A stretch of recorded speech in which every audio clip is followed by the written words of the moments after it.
Hello, I'm Greg Gramberg, School to Career and Career and Technical Education Coordinator for the Oregon School District.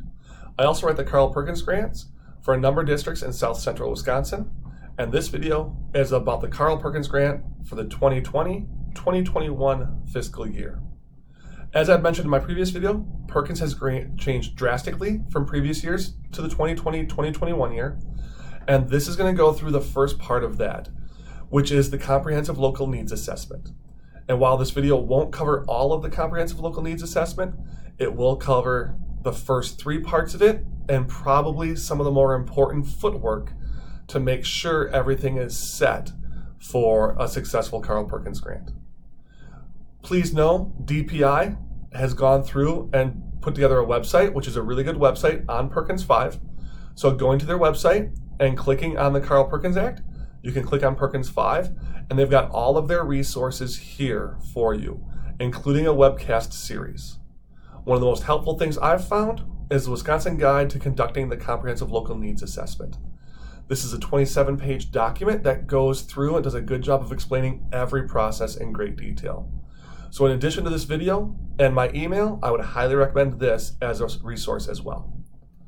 Please know that the Comprehensive Local Needs Assessment is designed to ensure that the local decisions about career and technical education programming is based on data, and also to make sure that it aligns with local labor market needs.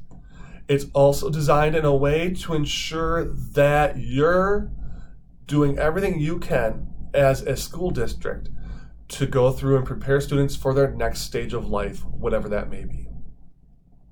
The Comprehensive Local Needs Assessment includes 6 areas.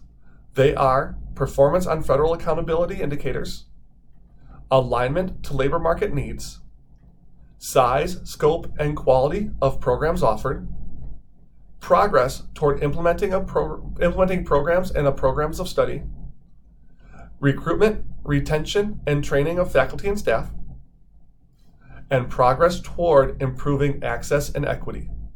Again, this video will address the first 3 of the 6 areas of the Comprehensive Local Needs Assessment and really put down that footwork and get everything set to build from. Performance on federal accountability indicators has actually not changed from previous years. This was recently referred to in the past as the no-no list.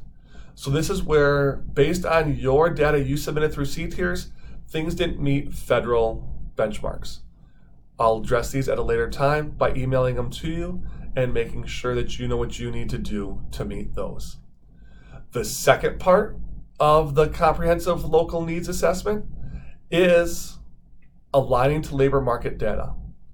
To do this and the size, scope, and quality of programs offered, I've developed a Google folder for every district. And within this, they are all identical. So I'll click on Verona's just to pick a random one. And you've got a template or a form or a worksheet the Department of Public Instruction put together for each area to use to guide the start of that Comprehensive Local Needs Assessment. I have got all 16 listed here and created for you. You do not have to do all 16.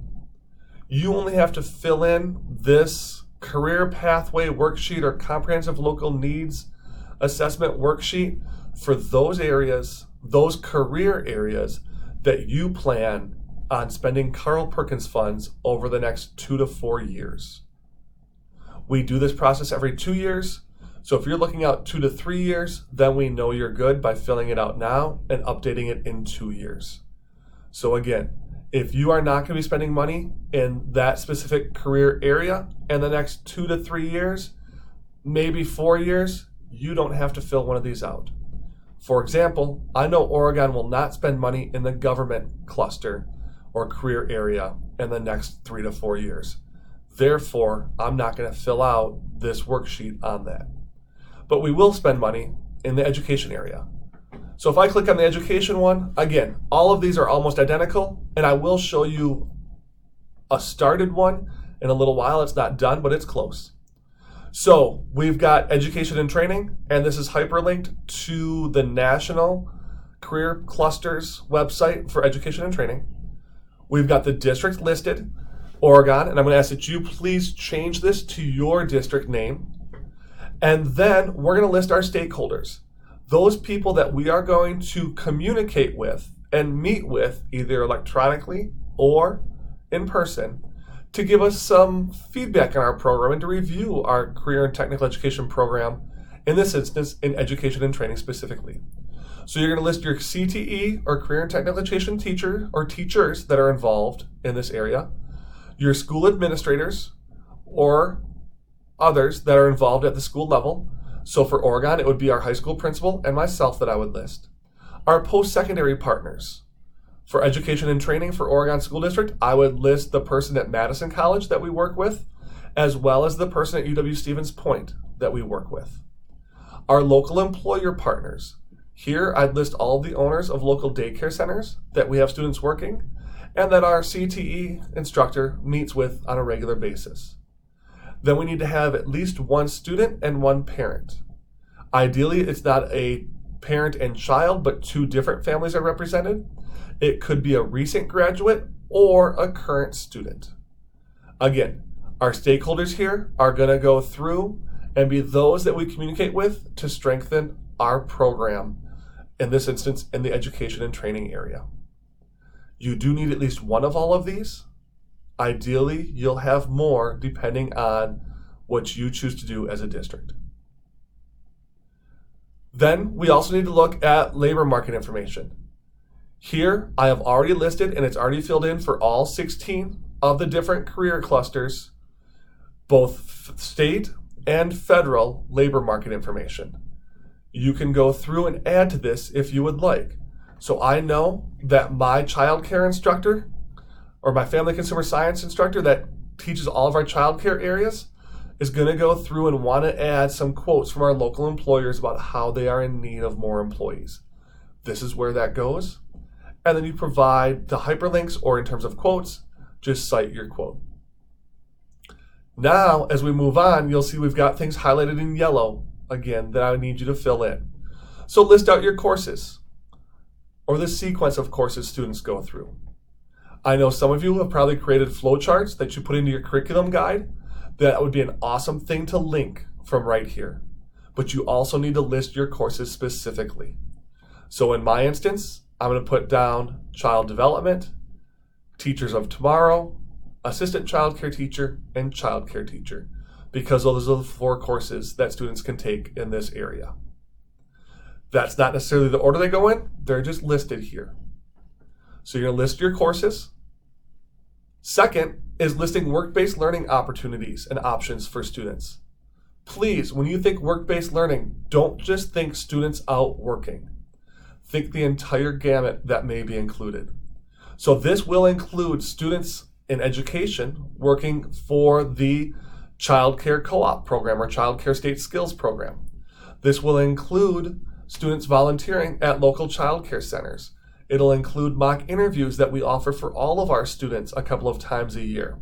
It'll include any tours that students do of child care facilities.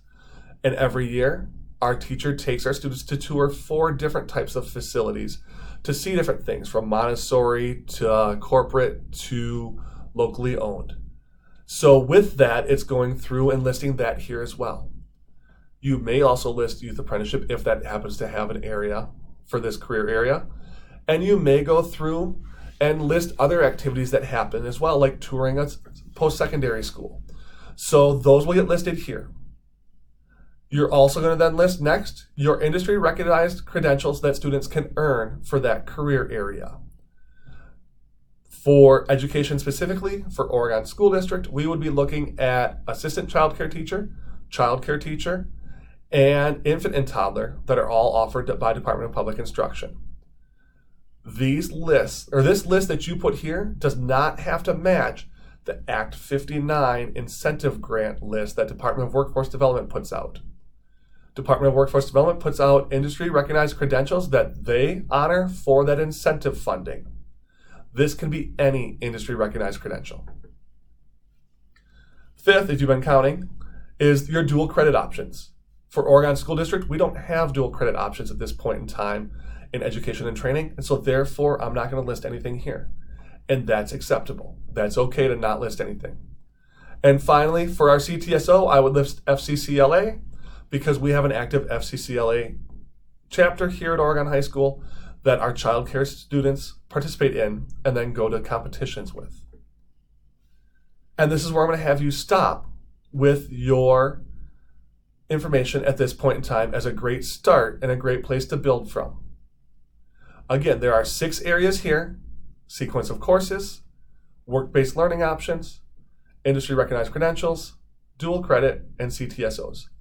For the 2020-2021 school year, you must have 4 of these 6 areas active in your school in order to spend Carl Perkins Fund. For 2021, 2022, and beyond, you will need 5 of these areas filled in. So please keep that in mind as you start thinking about which ones you're going to fill in and where you're going to spend Carl Perkins funding. To spend Carl Perkins funds next year, you need 4 of these. In 2 years, you need 5 of these areas filled in. Here's an example of Oregon's construction one. Again, this is not done yet, but we're getting close. So architecture and construction was already filled in for us. Oregon School District. I've listed our 2 instructors, Chris Prawl and Ryan Stace. I've listed our principal and myself as the administrators. I've listed Patrick Molzan with our cabinetry program at Madison Area Technical College, our local tech college, who we partner with and have come in and speak to our students, as well as we go and learn from him.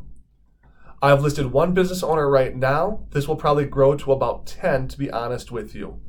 We build a house every year, and so all of our subcontractors for building that house will be listed as our business partners.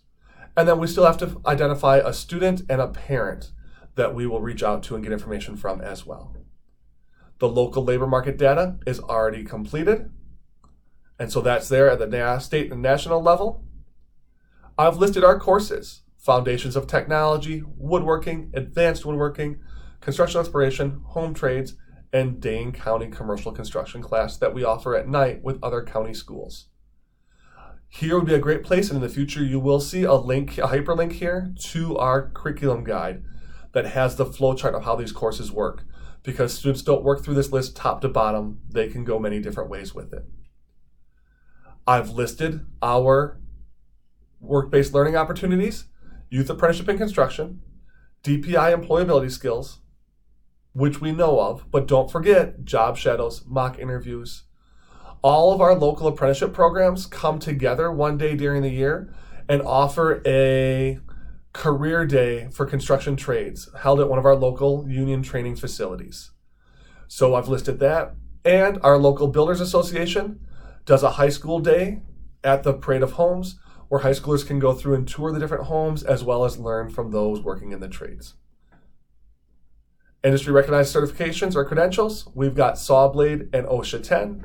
Again, OSHA 10 is not on the incentive grant list for getting funding back from Department of Workforce Development, but it's okay and it's a good thing to have listed here. Dual credit, our advanced woodworking course is dual credit with Madison College's cabinetry program. And our CTSO is Skills USA. Any questions that you may have, please reach out to me via email, text, or phone. And again, you do not have to do all 16 of these career clusters. You only have to do those where you plan on spending money, and the next, we're going to say 2 to 4 years to be safe, but definitely 2 to 3 years. Thank you very much, and please let me know what questions you have.